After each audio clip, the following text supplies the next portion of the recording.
오늘 언론을 보니까 개성공단 폐쇄는 남한의 반통일 세력 때문이라고 또 망언을 했습니다. 개성공단 폐쇄한 대통령이 박근혜 대통령이신데 박근혜 대통령이 반통일 세력입니까? 하긴 반통일 세력 맞기도 한 것 같습니다. 그들이 말하는 통일, 문재인이 따라가고 있는 통일, 적화통일, 연방통일에 대해서는 단호한 반통일 세력입니다. 그렇죠? 통일, 대박론에 연결된 통일은 자유통일이고 자유통일만이 우리가 걸어가야 할 유일한 통일의 길입니다. 그런데 폼페이오 미 국무장관이 지금 방북길 아시아의 길에 나서면서 미 재무부가 김정은의 바람과는 반대로 제재를, 대북 제재를 강화한다는 발표를 했지요. 그런데 또 한편으로는 언론을 보면 우리를 우려케하는 부분도 있습니다. 이것이 김정은 추종 세력의 바람을, 희망사항을 적어놓은 것이라면 아무 문제가 없겠습니다만 우리는 최악의 시나리오에 대해서도 그것이 일말의 가능성이라도 있을 때는 마음부터 여러 가지 전략의 대비가 필요하기 때문에 그 말을 들어봅니다. 그것은 즉 미국이 자신의 국익과 편의를 중시해서 ICBM 대륙간 탄도 미사일에 대해서 북한을 여러 가지 포기를 시키고 그 대가로 일부 제재를 완화해주는 거래를 성사시키지 않나 하는 우리로 봐서는 굉장히 우려스러운 그러한 전망입니다. 실현 가능성은 굉장히 낮다고 보여집니다. 그러나 가능성이 낮다고 해서 우리가 이 대목에서 대비를 하지 않으면 안 될 것입니다. 왜냐하면 역사의 선례를 보더라도 미국, 소련, 영국 외무상들이 모여서 1945년 12월에 한국에 대한 신탁 통치안을 모스크바 삼상회의로 합의한 적이 있습니다. 건국 대통령이신 이승만 대통령은 어떻게 했습니까? 단호하게 거국적인 반탁운동을 전개해서 이를 좌절시키고 자유 대한민국을 이 38선 이남에서나마 건국하셨습니다.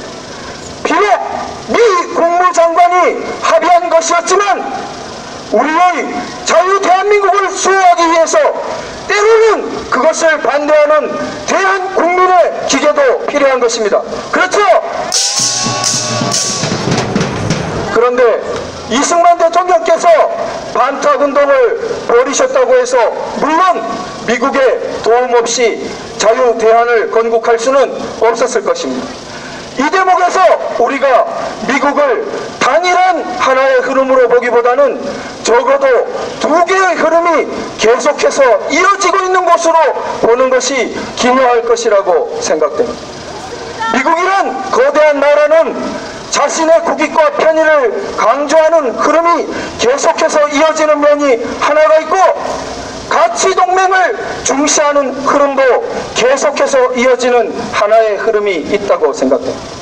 우리 자유 애국민들이 굳게 손을 잡아야 하는 흐름은 바로 가치 동맹을 중시하는 미국 내의 흐름입니다. 맞죠?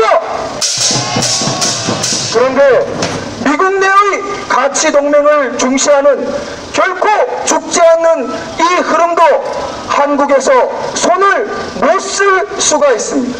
그것은 어떤 때입니까? 대한민국 국민이 도대체 역적을 일삼는 대통령에 대해서 아무런 반대도 하지 못하고 끌려간다면 선거로 뽑은 대통령 따라가는 국민을 미국이 어떻게 하느냐라고 손을 놓을 수밖에 없는 것입니다. 이 대목에서 우리가 바로 문재인 여적죄 고발운동의 중요성을 상기해야 되는 것입니다. 대한민국에 비록 형식상으로 선거에 뽑힌 문재인이 대통령 직위에 있고 여러가지 조작이 의심되는 여론조사로 다수 지지를 받고 있다고 외신과 외국에 떠들고 있지만 분명한 대한민국 국민의 실체가 그를 꼭대기에 있는 문재인을 국가역적 여적죄로 고발하고 있다. 그리고 주말마다 거대한 인원이 나와서 그것을 소리 높여 외치고 있다는 것이 미국의 가치동맹을 지지하는 세력에게 큰 힘이 되고 바로 굳게 연대할 수 있는 바탕이 되는 것입니다. 그렇죠? 마지막으로 과거 말씀 하나 다시 드리겠습니다. 문장가로도 유명한 소동파 등이 포함된 중국 1000년 전에 송나라 북송, 망하기 전에 북송에 원우 당적비라는 게 있었습니다. 그 당 이름을 소동파가 포함된 일종의 정당, 당파 이름을 원우당이라고 이름 짓고 수백 명의 인사를 비석에다 새겨가지고 중국 곳곳에 그 비석을 세웠습니다. 왜 세웠느냐?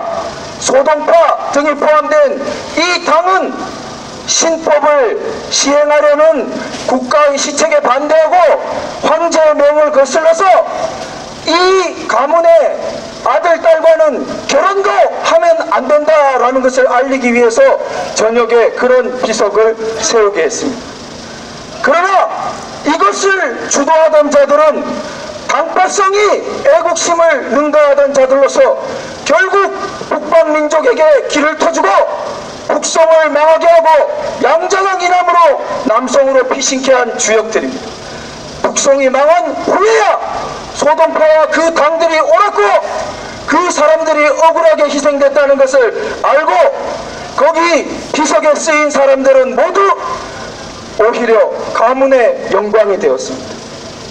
오늘날 문재인 여적죄 고발장에 동참할 때 두려운 마음, 떨리는 마음, 탄압받으면 어떨까? 마음이 없지 않을 것입니다. 그러나 원우 당적비를 생각해 보십시오.